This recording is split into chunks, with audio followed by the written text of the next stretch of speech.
Hello, hello, hello, and thank you for listening to the Keto Answers podcast. I'm your host, Dr. Anthony Gustin, and joining me this week is a co-host, Chris Irvin. No G on that one. He is the Ketologist, and he's part of the Perfect Keto team. He's their head of education. Super smart guy. Happy to have him on board. I've had a lot of questions on Instagram coming my way lately, so we figured we'd just wrap them up and answer some of them online on the show. So some of those include what my day-to-day looks like as far as routines, food, fitness, etc., work, things that I wish I would have learned earlier in life. We got pretty deep on that one. Answer on fiber and if it's needed daily, weekly, or not at all. My thoughts on carnivore, my favorite types of carbs, why people shit themselves sometimes, having certain ingredients, difference between DC and MD, so chiros and medical doctors. Which celebrity I would punch in the face, and then also some sneak peek at some products that we're about to release. So action-packed episode. Tune in, and I hope you guys enjoy. Before we get to the episode, I wanted to chat about our sponsor, Perfect Keto. Perfect Keto is all about making a ketogenic diet healthy and accessible. Whether you're reading all of our online guides or articles or enjoying Perfect Keto's exogenous ketones or any other keto-friendly products, everything you need to make keto work for you is at perfectketo.com. I know what you're thinking. Hey, aren't you the founder of Perfect Keto? Yep, that's right, and all of my insanely high standards have been put into making each and every product. My background as a functional medicine clinician helps me craft the cleanest and healthiest possible products and the best information about a ketogenic diet. Head on over to perfectketo.com to learn anything you need to know about the ketogenic diet, and if you've never tried any of our products before, feel free to use the code KETOPODCAST for 20% off your first order. With that being said, let's get into the show. Big Irv. What's up? Thanks for coming today, man. Yeah, I'm excited. Thanks for jumping in this room with me. I got some questions from people on Instagram. And so as the co-host, we had co-host Cunny before. Now we're going to have co-host Big Irv. Big shoes to fill. Yeah. So I don't know if anybody's watched our YouTube video. So if you go to my YouTube channel, which is just youtube.com/Dr. Anthony Gustin, you'll notice that Chris and I, Chris the Ketologist on Instagram, have been doing a lot of YouTube content. We did a lot in the beginning of the year. So if you guys find some stuff in there, we're going to do more of these episodes and then release some of them as videos and chunk them up so you guys have some of these questions answered. This one's sort of kind of day in the life of me and sort of my opinions. We'll dive into some more episodes in the future around certain people's questions about science stuff, health stuff, whatever. This is just something that people were interested in, so I figured we'd do a quick episode and throw it out there and give people what they want. So, Big Irv. Let's give the people what they want. Let's do it. First question from Sea-Dog Dr. Drip. What does a typical day of work, diet, exercise look like for you? So I think I've covered this in a lot of different places as far as what my routines are, what I'm eating, how I'm exercising. But generally speaking, I wake up and I have like 3 hours before I start doing any work. And some people might think that's a little ridiculous. It's like, maybe 3 hours. But I get up like 6:30 and try to take it slow.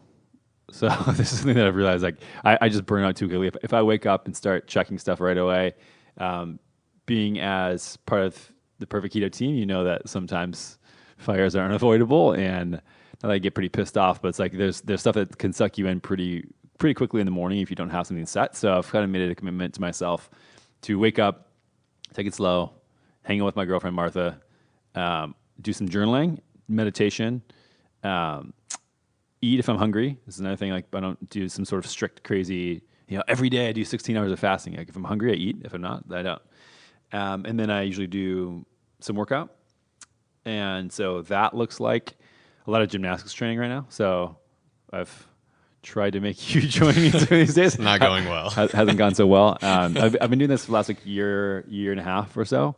And the reason why is that it's just so much more challenging to me than just lifting weights and doing strength training, which I was used to. So I did a lot of that when I was younger. Then I did CrossFit and type of stuff. And then it just got boring. And the better you get at that type of stuff, the better you get at strength training, the worse your risk for injury. Whereas the better you get at gymnastics, the better your risk for injury. So meaning as like you just move better and function better as a human being. And it's just like it's new skill acquisition. So it's for me super fun. And so I can be working on something for like 2 or 3 or 4 months, and then it finally clicks and I get it. And it's really rewarding. Whereas just adding 5 pounds or 10 pounds to a certain lift week over week is a little monotonous and not that fun. I also feel way more charged up afterwards. So if I do tons of heavy squats, heavy deadlifts, and upper body and everything and mainly do that, I'll feel like trash after a couple of weeks because I think there's so much other stuff going on in my life and I don't have a lot of, I guess, stress reservoir to apply towards recovering to heavy workouts. Gymnastics is also something that I can do when I'm traveling pretty easily. And so that was more of a focus last year, but even now it's just, I feel way better doing it and I can do more of it whenever I want. And so I can chunk up and do like 2 or 3 sessions a day of 10, 20, 30, 40 minutes instead of having to focus and like warm up and get ready and then do a lot of heavy lifting. So that's what exercise looks like for me. And I do that most days of the week. There's a next one. I think the next question kind of touches on this as well, which we'll get to in a second. But yeah, I mean, so I'd say I still do lower body squats and deadlifts pretty heavy. And then I don't do any sort of weightlifting anymore, upper body. And I think I've gotten leaner doing gymnastics work. So it's a plus. It's a benefit. And then for diet, it's pretty straightforward. I really don't make any calls in that anymore. So we get a chef earlier in the year that just basically prepares 90% of our meals.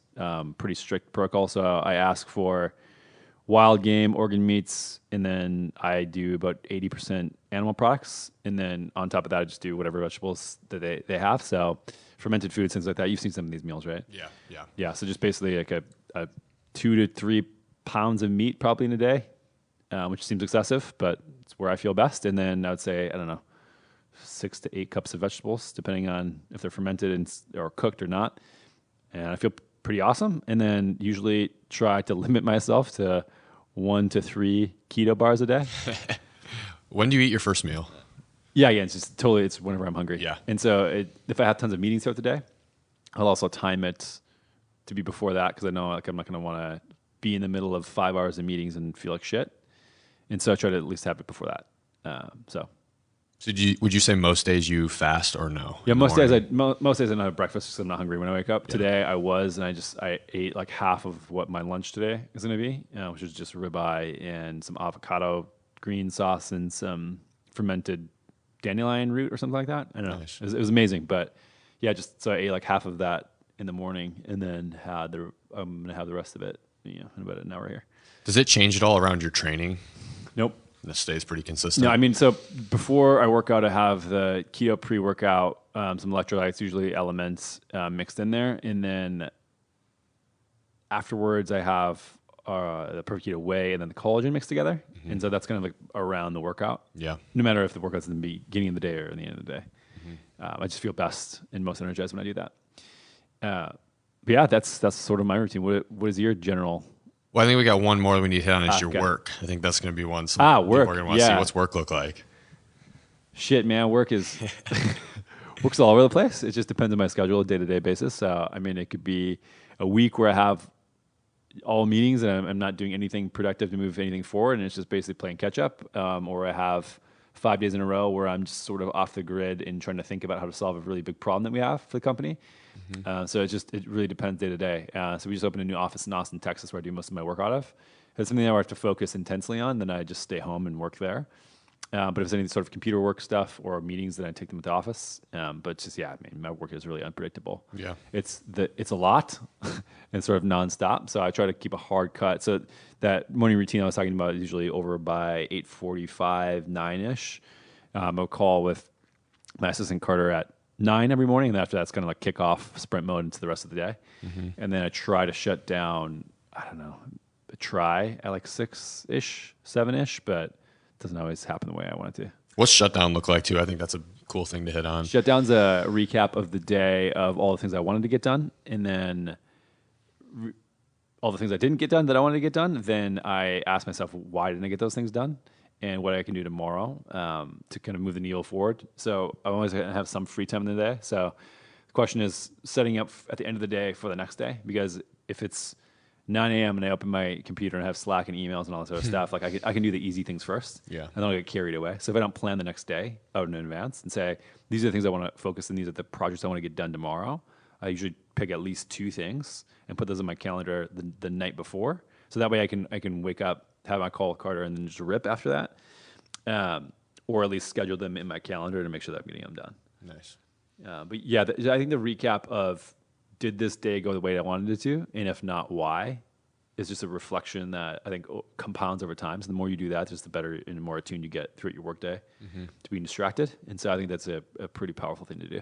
What about technology in the shutdown at night? Do you like have any protocol you stick to of like avoiding blue light or getting away from technology or phone or anything? Yeah. So we have Hue lights at home. So I have them programmed at, I think it's 7:00 to turn really yellow. And then they dim and they shut off by 9. Nice. And so at that point, like I'm usually spending time with Martha at like, 7 beyond, like 7, like if I'm working past 7, like something not ideal is going on at work. It's like, I really have to like be grinding it out. But yeah, that's where having that automated thing where my lights also turn on at 6:45 a.m. So if I do sleep past that, like it's like the sun's rising. And so when I'm away from that, like I wake up on the minute to 6:45. Wow. So it's pretty powerful stuff. And so I think that the same thing happens in reverse. And so having the lights shut off at our place at 9 forces me then I go to bed and just read after that. Yeah. So it's pretty basic stuff, pretty boring life. Yeah. So I'm not like CEO life. not when I'm like some of these cats on Instagram, like talking into the selfie cam all the time like you do. I got away from that stuff. Hey guys, Ketologist here, reporting live from Austin, Texas. I haven't done a live in months. Yes, I don't have time for that. Yeah. Sorry. For sure. Cool. So next one's sort of related. I think we'll pop it in here quick. So yeah. So we got one from Lil Z Waters, and the question is, what is your fitness regimen like, and do you incorporate cardio? Yeah. So I guess the addition here is cardio, and so the answer is yes. So most days I do some sort of sprint type thing on either rower or bike, assault bike. I have an assault bike, and then there's like I'd say 2 days a week where I hit it like semi steady state, sort of like a kind of. It's not like hard sprints like I do before. So I do like 10, 20 second, like all its sprints and sprint days. And then like maybe, 40, 50, 60 seconds, whenever I feel recharged again.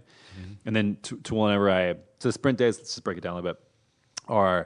I just hit it hard. Like I do like 2-3 minutes of warm up and then I hit it like 10 to 20 seconds as hard as I can. And then whenever I can't recover and like hit that same sort of intensity, I just cut it. And so that's usually like 7 to 10 rounds roughly. And so I either like look at my heart rate or look at how many calories I'm going on the assault bike just to have a benchmark of if the intensity is still that high. And then the steady state days are sort of, I'll do a couple minutes a little harder and I'll do a couple minutes a little slower. But 30 minutes is like kind of where I cap it out at, trying to get my heart rate between like 140 and 150. Yeah, I think the key thing there is like for high intensity interval training, like how intense you actually have to get it up to, like getting it to a point where you can't do it again. Like that's where the threshold you should be reaching on high intensity interval training. And I think that kind of scares a lot of people. I think it's just knowing that that's always relative. Like obviously the intensity that you can train at's different from other people. But if you guys are doing high intensity interval training, you should be definitely hitting that threshold of like you need ample time to recover because you've been hitting it so hard. True. Great observation. All right. You want to get into the next one? Let's do it. All right. So the next one is relative universe. And it's what's something you've learned recently that you wish you knew when you started? I'm excited for this one. Started what is the question now to follow up. This person started my life, started the company, started doing keto. I don't know. Let's break it down into two things. Let's do something you wish you knew when you started keto, and then something you wish you knew when you started Perfect Keto. So when I first saw this, I think that in life, which is sort of like Perfect Keto-ish stuff, would be the importance of mental health and addressing mental health stuff. So I would say until like the last couple of years, hadn't even been something that I even considered as like a thing you could change. I just thought people had certain behaviors that you'd stick to. And so with like exploring a lot of my, say, past demons and like childhood traumas and like stuff where I thought was like really stupid and taboo before, I'm like, I mean, this is life, like stuff that happens and then it doesn't. And now recognizing that like, okay, the problem here with how I've looked at it is that you can easily look at and measure physical health. And so whether that's a lab test or just like looking at somebody or doing an MRI or anything like that, like you can tell a lot what's going on with somebody. And then you can say, okay, like this eating keto decreases inflammation. You can measure things. Whereas I think that with sort of mental health, we're in this weird purgatory where we can't measure anything. And so it's just sort of subjective of, Yeah, I guess I feel like more at ease today or like more stressed yesterday. You know what I mean? So there's like a subjective measure, but you can't measure if somebody actually responds to a treatment. So that's why I think the majority of treatment in mental health is a bunch of bullshit. I don't think like it's going to get really great until we actually have tools to measure it and say like, okay, even if we can create like a loose map of the brain and say like, okay, this person actually has like some pattern, and this is like what a pattern of trauma looks like, previous health trauma, and here's how we can restore it back to normal. And so then now I'm starting to think of it as sort of like analogous to trauma versus habitual, like I guess human habitat problems with physical health. So for example, like I can get hit by a bus and I can be totally fucked up, right? And so like I can break my arms and my legs or whatever. I'm like, okay, we need a hospital to fix that. Let's do that. Right. And I think that certain people with like childhood trauma, same type of thing, like maybe you were abused verbally, physically, sexually, whatever, like kind of classic ones, maybe with a really bad breakup, you had a family member die, stuff like this. You lost your job, like big life changes, I think can be the same type of emotional traumas, mental traumas. But then we also have a map of things that you should just be in your human habitat that cause a lot of disease right now. And in mental health, we try to conflate both those things. And so in physical health, you go, okay, if you eat terribly and don't sleep and do all these other things, and you get diabetes and obesity and heart disease and cancer and all this different type of stuff, neurodegenerative disease, where if you just fix your human habitat and eat the right things, get outside and sleep a lot, like those are just sort of non-existent. I think that there's a certain class of that with mental health as well. And so, for instance, people being on their phones so much and like being able to like compare yourself to anybody in the world at any given time, probably not good for your brain and how your brain fires. Right. And so stuff like that about like using technology and being really mindful of the things you're doing, I think is a way, like we don't need a therapist to tell us, oh yeah, you're anxious, like do these things or whatever. We don't even necessarily need meditation to do that. I think instead asking yourself like, how is my environment messed up and how can I get that back to a normal human environment? I think a lot of mental health stuff actually goes away. So in the past, I've had a lot of, I would say, I would be sort of a little bit more judgmental and I would get really upset really easily and if things like didn't go how I thought they should go. And I think that and just sort of like comparative to other people. And so, especially living in San Francisco, this is not a good place to not compare yourself to people. But that was sort of, it would get me down on myself and make me feel bad about myself and like past versions of myself. I think like removing a lot of technology, and this is why you see like on my Instagram account, like I don't follow anybody. And like I don't use social media other than to provide value to other people. It's like it's a platform for me to distribute information and to share things I think are interesting, that I think can help other people. So that's how I use social media right now, not to consume other people's information. And so if you're out there and you're following a lot of people who their lives look super glamorous, you're gonna be like, oh man, like I wish my life was like that, and forget about your life in the present. I think that leads to a lot of mental dis-ease. Does it make sense? Yeah, definitely. So I'm kind of getting caught in like a little ramble here, but I think that just the focus on like what is trauma for mental health, what is problems with mental health and like depression, anxiety, et cetera, that are caused from environments being messed up, and how can you strip that away? So I think that just focusing on this years ago is something that I would have done. And if that's gotten therapy, done stuff like that for trauma, but also looking at not letting the internet and weird artificial ways that humans are interacting and connecting now allow me to feel a certain way. So like with some of these tools and with meditation and with I countless just focus on it and reading a lot. I've sort of changed, I think, my outcome of mental health, and I think that's drastically different than it was 3-4 years ago. And if I could have done that, I think when I was 18 instead of 28, I think that I would have had. What's kind of ironic is like probably less external success, because I think that a lot of the anger and things like that, or competitive nature, has fueled me to like where we are now. But I think I would have been way happier along the way. Right. So what are some, like, I think it's a good tangent to go on for a second. What are some actionable things people can do to like control their environment so they're not putting themselves in a bad mental state? You know, you mentioned technology, but is there anything else that somebody can, like a checklist of environment things to be keeping in mind to make sure they're in check? Yeah. So this is something like thinking about this concept and this principle. I feel like someone's going to have to write a book about it someday. So if anybody out there wants to do so, please do it. I don't have to do that. But I would say there's a lot of really simple things, and I think that being intentional about how you're using social media is probably the biggest thing. Yeah. And how you're using your phone.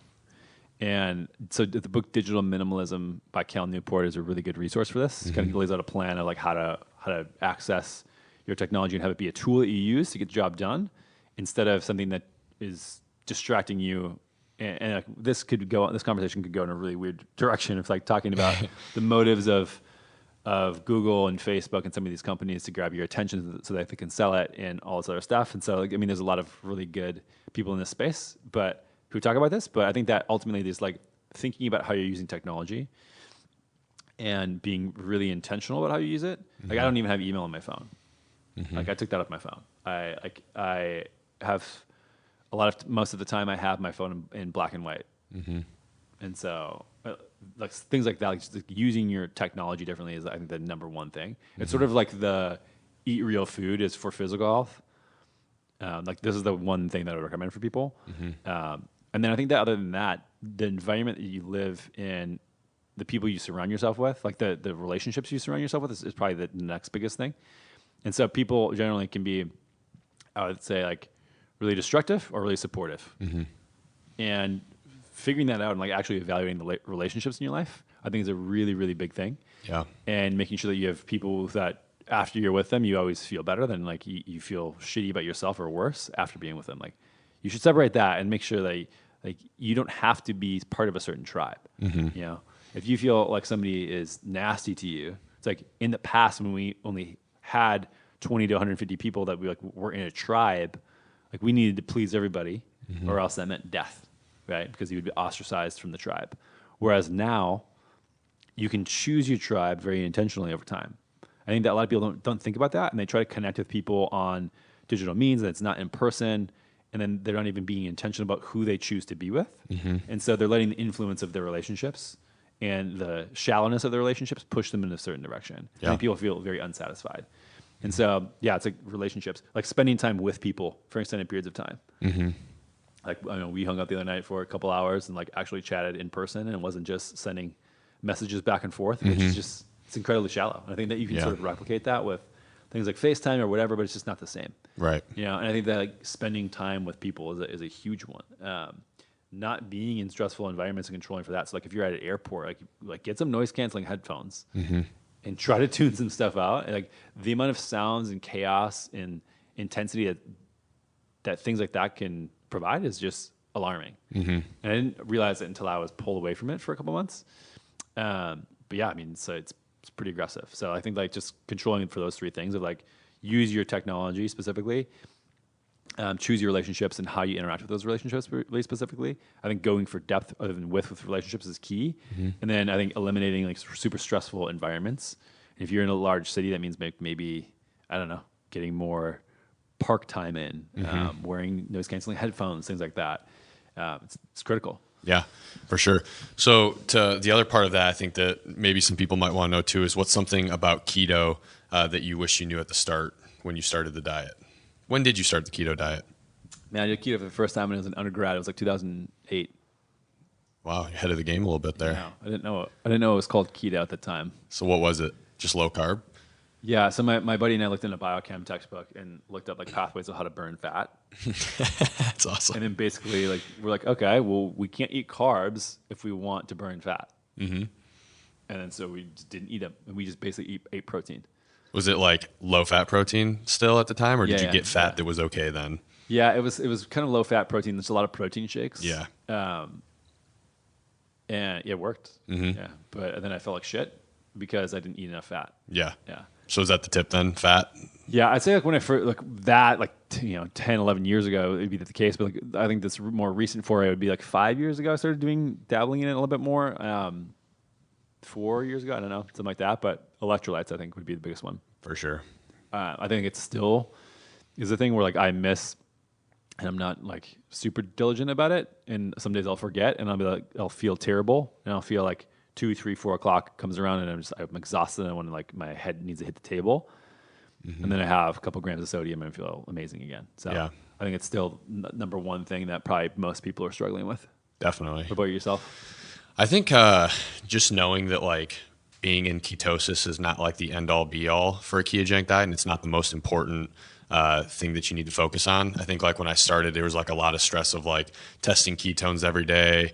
And, you know, if I like being very fearful of having anything that would kick me out of ketosis, because not really fully understanding like what happens to the body when that happens. And I think that creates a lot of like negative stress and just like makes the diet just a lot harder to stick to when you're constantly worried about those things. Whereas like over time now, I've kind of learned that, you know, this diet is a lifestyle. It's not always about chasing higher ketone levels. It's about trying to make the diet work for you. And, you know, if there's situations that come up where you may be kicked out of ketosis, it's not going to be the end of the world. So it's not something to stress about. So I think that would have been something that would have helped me not have it be so difficult when I first started. Great tip. Great tip. All right, next question we got is from C.A. Pittman, and I'm excited about this one too.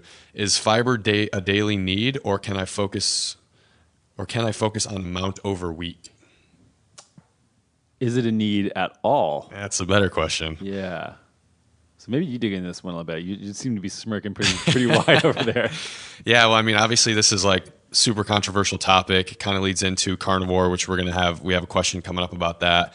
I just don't really see that fiber is a need. I think a lot of the studies that show that fiber is beneficial or leads to some sort of, you know, increase in some health marker is usually coming from like a standard American diet where people are eating, you know, they're eating low fiber, but they're also eating like pro-inflammatory fats, very high carb, not getting very good amount of nutrients into their diet. So I think under situations like that, increasing people's fiber probably means that you're taking out bad foods from their diet and replacing them with vegetables and stuff, which is obviously going to be a lot better than the standard American diet. So I just don't really think there's a need for fiber. And we see, you know, a lot of high fiber foods are rich in micronutrients, which is another kind of case for those. But as we're kind of seeing now with this carnivore push that's happening, is that, you know, these micronutrients in vegetables and stuff is not very bioavailable for humans, and you can get those same micronutrients from meat, so, and especially organ meat. So I don't see a need.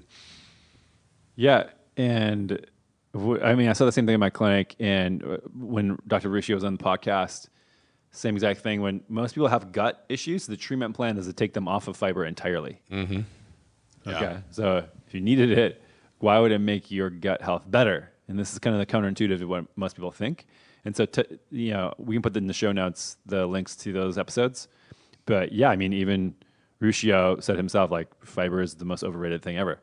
I mean, he's not a big carnivore guy, and that's where I think that there's a really interesting conversation here. Where this is why I'm not a big fan of how extreme the carnivore movement is getting. It's sort of like vegans, where I mean, I don't know how you feel, but I don't take any vegans seriously. No. And I'm starting to not take many carnivore people seriously because, totally. And so when people say no fiber, they go, oh, well, it's just a stupid carnivore thing. Mm-hmm.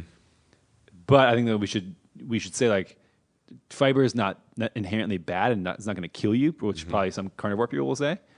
And is going to cause a lot of gut issues. A lot of people do have gut issues, so removing it is great because having it in your gut is basically food for all the nasty bacteria that's in there. But yeah, it's like, it's not, I wouldn't say something that you have to focus on daily. People fast often for many days without having any food. And so if it was the case, then they'd be trashed. Yeah. And so I wouldn't say it's something to even focus on. And so if you get it and you feel good, it's fine. Like, you don't need to avoid it by any means. If you have gut problems, then you probably should for a while and work with somebody to figure out your gut problems. But it's not something that you should drill into, like, oh, I need to get X amount of fiber this week or today. Mm-hmm.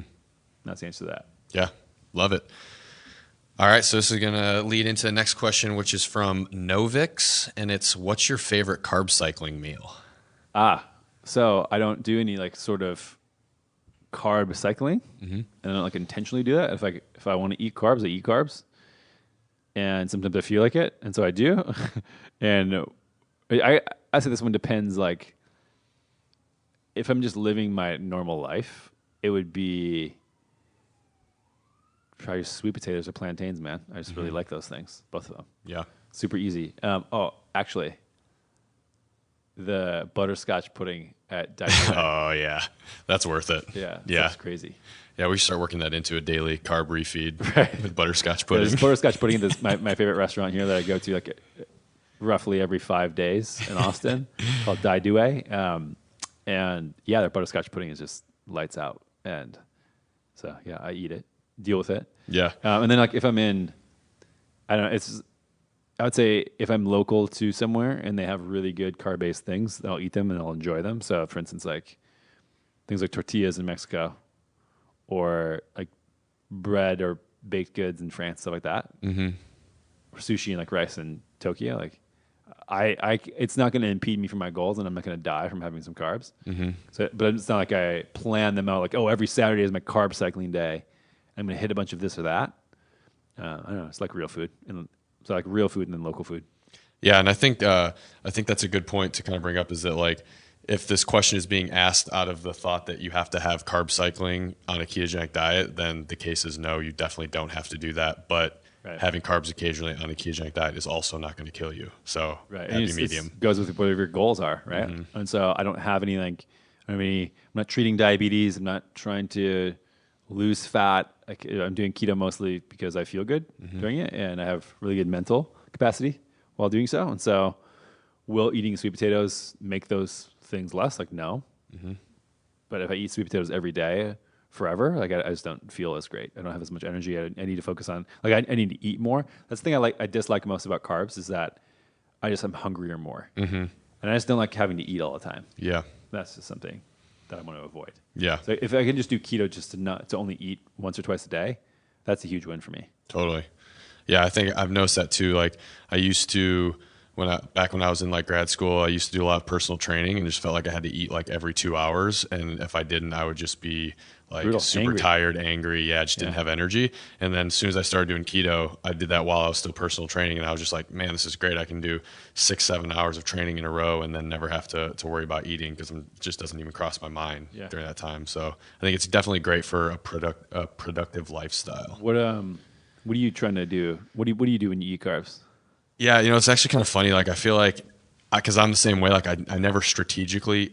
I just recently started experimenting with performance carbohydrates. So like I've been doing UCAN super starch with our Perform pre-workout before basketball games to see if I get any increase in energy. I was going to say before workouts like you did the other night. Is that what you had mixed up? Yeah, not before the workout where I sat down and didn't do anything for an hour. Before workouts where I'm actually physically active. But yeah, so I just started experimenting with that and I've really been liking it. But outside of that, like I never really strategically plan carbohydrates, refeeds or anything like that. So usually if I do have carbs, they're usually the worst kind of carbs because it's like something where I'm like I'm visiting some place where like, last year on my honeymoon, I went to Italy. I'm obviously going to have pasta and pizza when I'm there. Or, I go back home and my mom makes like some awesome like chocolate chip cookies or something, like I'm having hot that. Dish. Yeah. Some hot dish or casserole or something. Yeah, for sure. Yeah. So it's always like, for me, it's like if I'm going to have carbs, they're going to be worth it. Yeah, and eat it's local, just man. few and far between. I'm saying eat local. Yeah. I dig it. Sure. Cool. All right, next question. When will you do carnivore again? I'm not really that compelled. I had this conversation last couple weeks ago with Paul Saladino, who I think it was the last episode about carnivore. And it's like, okay, it's kind of interesting, but I feel pretty good. I don't know why I would. Yeah. I enjoy eating. I enjoy not having such crazy restriction in nutrition. Like, I don't find any compelling reason to go back to doing it. If I wanted to get super lean and really simplify my nutrition, I would do that, and I'd probably do that. That's why I would do it. But it's like artificially for me, like the delta on restricting my food quality and my food choices that much for almost no benefit subjectively. I don't know. I don't see any point to. So I don't have any current plans. Yeah. What about yourself? I view carnivore, very similar view on it. Like I view it as a tool, and I think it's like good for certain periods of time, like trying to, slim up, like you said, is a big one. I also really like using it for like if I'm going through a period where I'm trying to sprint on some work and be super productive, because I noticed that like the lack of hunger is even more robust on carnivore versus just keto. But same thing, like the diet, I really like the diet, and I actually follow carnivore, I would say probably 80% of the time. Like most of my meals throughout the day are carnivore, and then usually dinner is, a vegetable side. And I find that to be a lot better. Like, I find carnivore to be kind of boring. And especially, with my wife, it's like trying to go out to dinner, unless we're going to a barbecue joint, it's kind of hard to find like a really good carnivore meal unless it's a really good steak joint or something like that. So I just found that it's a lot easier just to, I stick to, meat and eggs during the day. Lunch and breakfast are usually meat and eggs, and then dinner is a little bit of vegetables. But no current plans to get back into a strict carnivore diet. Yeah, I mean, again, if I were crushed with autoimmune disease and the only escape was doing a carnivore diet, I would do it. I don't feel that much different, truthfully, to like where I eat right now. And yeah, it's just life's short, man. Want to enjoy meals with people for sure. And like, you can, or whatever. But like, I don't know. Then you're just the weird dude, and everybody comments, and you have to have 15 minutes conversation about why you're only eating meat, and then then the rest of the meal is all like everyone's feeling like you're judging them. I don't know. It's just like, it's not worth it to me sometimes. It's even harder when those conversations are with people that like really don't get like the whole, meat's okay, red meat's okay, fat's okay. Yeah, these people don't even know that carbs are not ideal in massive quantities. Yeah. And it ends up being like the sole focus of the conversation at dinner when you do that. And, we work in the place we work, we're talking about nutrition all the time. We don't want that to be the focal point of conversation. Yeah, man, to be honest, like normal life day to day, like I'm happy to do that for like our work and what we do and like our purpose for providing value to people. But it's like I'm with some friends. I just want to hang out and like chat about some other stuff and other ideas rather than like having to convince people that a certain nutritional approach is good or bad for them. Like I'm just kind of out of that game. I'm sort of retired on that. Yeah, for sure. All right, this is definitely going to be the favorite question of the whole Q&A. This is from S. Goler. It's why do I shit myself with exogenous ketones and what can I do? And it's worse than MCT oil! ! Shucks. I would say take less of them. What do you think, Chris? Yeah, for sure. I mean, if you're having that problem, then you need to taper that dose back, like probably a fourth of what you're having, and then let yourself adjust, just like MCT oil. Right. So there's a couple schools of thought here on why this happens. You want to dig into it? Yeah, you want me to hit it? Yeah. Yeah. So I think there are a couple things. One of the things is the mineral load that comes with exogenous ketones can be hard for people to stomach at first. So I kind of view that as very similar to MCT oil, where it's like you just have to let your body adjust. You start with a lower dose, increase it incrementally till you can tolerate it. And then I think, another potential reason why people are having like some GI distress from ketones, I think has to do with, and this is something more of that's in my opinion, is having gut bacteria that's maybe not prepared to metabolize those ketones that you're taking. I don't know what your thought is on that, but I think that's just something that you have to like prepare your gut for what you're throwing at it. Yeah, and I mean, this is one of the reasons why we went back and forth for a while about launching a capsule product of exogenous ketone capsules. And you have to take a lot of them to equal what a full scoop would be if you're just taking the powder. But for a lot of people, titrating them with the caps and be able to measure exact amounts and start going up has been actually really effective. And we've heard a lot of great feedback from that. So that's another easy way to like, because if you're just like, oh, it kind of looks like a fourth of a scoop, is that right? And then you feel better. It's like, I don't know, titrating it with capsules seems to be like a more effective way to approach it. Yeah, and I think like a good way to look at exogenous ketones too is like minimal effective dose. Right. Like for us, I've been drinking ketones for 3 or 4 years now. So, I can tolerate a high dose, and it probably takes a little bit of a higher dose for me to get some noticeable effects from it.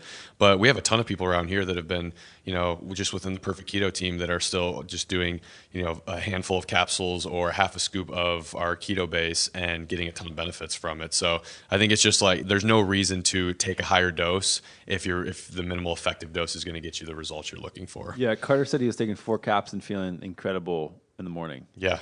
Instead of a scoop. It's like, okay, sweet. Yeah. It's way less. Stick to that. All right, cool. Sweet. All right, and then next question is from Isaiah J. Brenton, and it's what is difference between DC and MD? Isaiah, the difference is that they're different degrees. So one is the doctorate in chiropractic, and one is medical doctor. So this is where people, especially if you go to my YouTube channel, you can see them roasting me for being, why is this fake doctor saying anything? So While it's true that I am I have my doctorate in chiropractic, does not mean I don't have a doctorate degree. I have an MPI number that's registered. I can order lab work. I order my own lab work. I can technically diagnose people with anything that's in ICD-10. It's just the rules and regulations are just a little bit different, and the training's a little bit different. So think about it in the difference from kind of the core function of that. DC is more focused in way more training on the musculoskeletal system.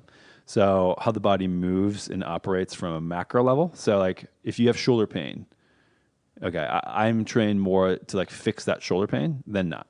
Medical doctors is trained more so in the kind of smaller scale internal stuff, or depending on like training, like we can kind of approximate either one of these degrees together. And so the thing that I dislike about DCs in general is that there's not a lot of regulation around any sort of specialization, right? And so if you're MD, it's like, okay, you're a general practitioner, and don't mean to come off as rude here, but I think that a lot of them are lacking in education. They get taught it's not their fault. They get taught really old information out of textbooks that's just outdated. And, my mom okay, listen to this. My mom last week, you're going to love this. She went to her primary care physician in Minnesota, and she was having really bad like back pain and like side pain. And they did an MRI, a CT scan and everything. She was like totally clear. And her doctor said, yeah, just drink some Gatorade. And she's like, what? Can I just like drink water and like some salt if it's like a cramping thing? They go, no. You need the type of sugar that's in Gatorade. You should drink like a couple liters of Gatorade a day. What? Yeah. From an MD? Yes. Okay. So that's the case.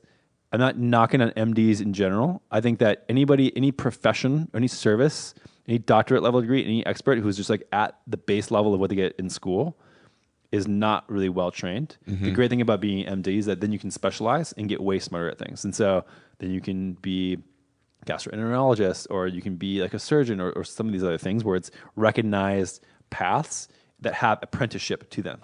Right? This is what residency is where like learning on like hands-on for many years afterwards. That DC program, here's the bad news, is that I think even more DCs are terrible out of school because they do no extra learning and think that they can save the world by moving, quote unquote, moving someone's spine in and out of place. So I'm going to get some shit from the chiro community on this. I don't think that you can move people's spine in and out of place. If that was the case, if I tripped on the curb and fell on the ground, I would dislocate my spine and my spinal cord would be severed and I'd be paralyzed. That happened a lot. It's not the case. You can work a lot with people with like reprogramming movements and doing manual therapy and doing that, but also have the scope of practice and the foundation. So for instance, what I mean by foundation is that chiros and MDs actually have the first 2 years of curriculum are the exact same. And so the same basic sciences, the same graduate level courses. I think DCs actually have like a couple hundred extra hours of neurochemistry, and then MDs have a little bit more in pharmacology. Other than that, the first 2 years are the exact same. And so the foundation of knowledge can actually take you wherever you want to go. And so that's why like a lot of really, really great functional medicine doctors are chiropractors, because they have that knowledge and then can do a lot of extra training on top of that. So there are like, this is another thing too, though, that there's no like functional medicine certification board right now for any profession. And so if the MD wants to do it, they can. I've seen and met a lot of really terrible functional medicine MDs, a lot of terrible functional medicine DCs, but I've seen a lot of really good of each of those as well. And so it just really depends. Like the doctorate of chiropractic degree is just not as regulated, which means you can have a lot more bogus people in it. Yeah, it doesn't mean like you get any less of an education or that it means anything less from a degree standpoint. The only thing, like, you can't prescribe medications, not because DCs don't know that much. They can actually prescribe in a few states. I think New Mexico is one of them.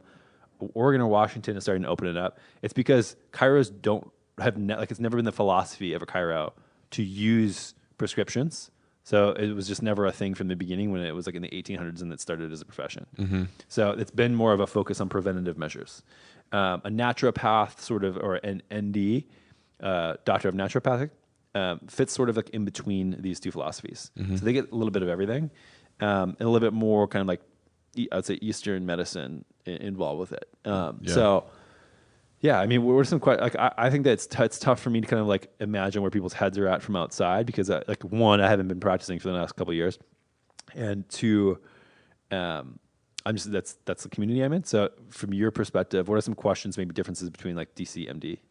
Well, I think the point I think that's most important on this question is that like title shouldn't be the thing that's going to tell you whether or not you should trust somebody. If somebody doesn't have adequate training or time researching the topic that you're looking for, then it doesn't matter what their title is. Like, MD is a general title. We had Dr. Saladino on here last week, who's an MD, and he has a ton of knowledge in nutrition where, because he has a lot of training and he's taught himself and he's actually put himself through the ringer to learn that stuff, where we've, a lot of traditional MDs, to your point, get no nutrition training. And then talking about DCs, like if somebody doesn't have adequate training in exercise and movement, then you shouldn't be taking advice from them. It doesn't matter what their title is. So right. There's no gold standard of education anywhere. Right.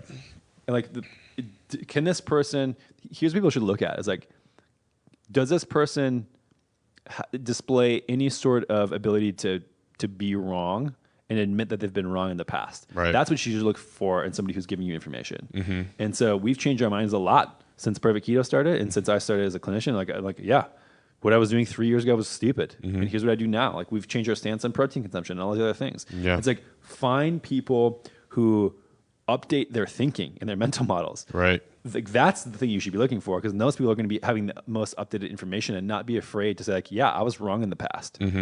That should be kind of the cornerstone thing. And I'd say, yeah, I mean, the people who just continually learn and put out new information and consume new information and are willing to be wrong or willing to have admitted that they were wrong in the past, I think is really, really key. Yeah, definitely. And I think, that's good testament to like some of the stuff, at Low Carb Denver last year, heard Nina Teichholz was telling a story about how she had a med student write in and tell her that they were given their 1 weekend of nutrition training while this person was going through their MD program. The doctor was giving them all this presentation on nutrition and everything, and no mention of low-carb ketogenic diets. And then the student goes up afterwards and asks the doctor, hey, have you not seen all this research on ketogenic dieting and low-carb dieting? Why are we not recommending this? And the doctor's response was, no, I actually follow a ketogenic diet. I'm just not allowed to teach it to you. So it's like, we can't assume either that people, just because they have a title behind their name, that the training that they've been given is like the adequate training that actually matches up to what the research says anymore. That's a clear example that that's not happening anymore. Right. And I think that people need to remove the sort of invincibility that being a quote unquote doctor gives people. It's like, my doctor told me to do this. Like, who gives a shit? Like, you don't get some special appointment from some mystical wizard that like you have now these magic powers where like, everything you say is indefensible. It's still a person. Yeah, it's so crazy that like people just don't understand. Like, it's a degree like anything else. So sometimes you go to a mechanic, like, that guy's full of shit and he doesn't know what he's talking about. Same thing, like, just because it's a doctor of whatever kind you want to say, like, does not mean their information is great. I think any service provider, the vast majority of them are terrible, and that's just the reality of it. I get so many messages a day saying, like, my doctor said, my cholesterol is 195 and I might have to be put on a statin soon. But their information is non-existent. The triglycerides are like 50, HDL is like 95. And it's like, okay, well, just because they're a doctor does not mean that they're right here. Right. And so, same thing with a lawyer, same thing with a mechanic, same thing with anybody who provides you a service that like is solely information based. I think question heavily what they're saying. Get second opinions. Ask friends and family what they've gotten for results. Like, treat it like you would treat somebody do your own research who's painting your house. Yeah. But it's more important because it's your body. And so it's not just because you have a magic title in front or behind your name that you know absolutely everything in the case. Stuff changes all the time. Yeah. So yeah, I would say do your homework. Don't think that anybody with any degree is some magic person anywhere. Yeah, it's funny that that's like one of the that doesn't extend into other professions. Like, we wouldn't assume that a mechanic knows everything and is always right, but we do about tend to every assume, single car in every single situation. but we tend to think that about doctors. It is kind of funny how that goes.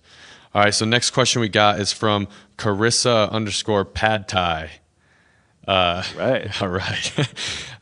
If you could give one celebrity... Favorite carb cycling meal for her, huh? Pad Thai, we know that one. Yeah. If you could give one celebrity a good punch in the face, who would it be and why? So, I think that... Tactfully here. Yeah. In this Me Too culture, I can't really say that I want to physically harm anybody, but somebody's opinion and thoughts that I very much disagree with and would like them to go away into a little hole for a very long time is, what's that troll's name? That Which one? There's a lot. Julian or Jillian? Jillian. Yeah. Jillian Michaels. Yeah, she's just a troll. I forgot about her. Troll who, like, whenever like Google trends of her name go down, she tries to, like, fuck keto, it's the stupidest thing ever, and, like, not have any science behind her and just make a big storm of it, and then every news outlet picks it up. Yep. I've refused that our team writes about it or says anything about it, and, like, I'm actually, if it weren't for the punch in the face question here, I wouldn't have brought her up either, because, like, I don't want to give her any, like, airtime. Yeah. Yeah, she's despicable. She's an idiot. Mm-hmm. So that's the person. Do you have anyone you'd... Probably some athlete. Oh, yeah. That's a really good one. Which athlete would you punch in the face? It wouldn't be an athlete. It would be an announcer, and it's Joe Buck. Yeah, not bad. I think I would go Chris Collinsworth. That's another good one. That's a good one. Right. Yeah, I don't know about celebrity though. I don't really think there's a whole lot. Yeah, I think Jillian Michaels is a good one. She's a really good one because I think it was one of those things, like, we saw her stuff come up and it came through and people were like, hey, like, what's your guys' response to that? And we're just like, it's not even worth responding to. It's like, it's obvious. Like, I watched 5 minutes of one of her videos and I was just like, yeah, this is not a good use of our time or resources to be even letting that occupy our mental space, you know? So no punches given, but definitely go into your own hole for sure. All right, let's close it out. All right, last one. Jordan P. Blair, sneak peek at some upcoming keto products you're releasing. I'm even excited to hear this. Oh boy, I don't know if I can let out of the safe here, but we're doing some chocolate covered macadamia nuts, chocolate covered almonds, a little keto snack mix. So we cracked the code on chocolate. So all these people who release any keto chocolate right now. So I'm not going to name any brands. I'm not going to name any brands like Choc Zero or like Lily's or anything like that. But we don't put any, like, weird shit in our product, and this is something I'm super proud of. It again, it took us forever, just like the bars, but yeah, we don't use chicory root fiber and inulin and dextrose and maltodextrin and sucralose and, like, all this weird stuff. So super pumped about that. Took a long time, but they're freaking delicious. So we're gonna do a lot of stuff with chocolate moving forward soon. So how that expands, I will let that up to your imagination. Nut butter flavors. We're going to change the form factor of our nut butter soon and launch 2 new flavors. Churro. Oh. And like a Nutella type. Nutella is a trademark. So something. Ketella. Yeah, Ketella. And then on top of that, another big surprise one coming in the fall. And then I think we have 14 other products in R&D. So it's going to be pretty spicy next 12 to 16 months. Things are moving fast. Yeah. But also really slow. Yeah. Yeah. I mean, as we go into food products, it's really challenging to get it right because, like, making things taste really good, but also no sugar and not using shitty ingredients is really hard. Mm-hmm. It's really hard. So yeah, it's hard not to have carbohydrates in stuff to achieve, like, the texture that you want when you're trying to replicate food items. But I can say the chocolate macadamia nuts are pretty incredible, and that's the one I'm very excited about. We went through 7 pounds at the office in like 3 weeks. Yeah, did not take long to go through those. All right, Big Irv. I think that's it. Those are all the questions we got today. Appreciate it, man. Until next time. All right, thanks, guys. All right, everyone. Thanks for listening to another episode of the Keto Answers podcast. I hope you enjoyed it, but even if you didn't, I would love a review. Just go over to iTunes, wherever you listen to your podcasts, and pop in a review so we can get found by more people, get better guests, and have the information that you need. So please go to iTunes, wherever you listen to your podcasts, and leave us a review. And if you're new to keto, head on over to perfectketo.com/podcast and enter your email for all our top tips and guides on getting started with the ketogenic diet. Thanks, and we'll see you next time.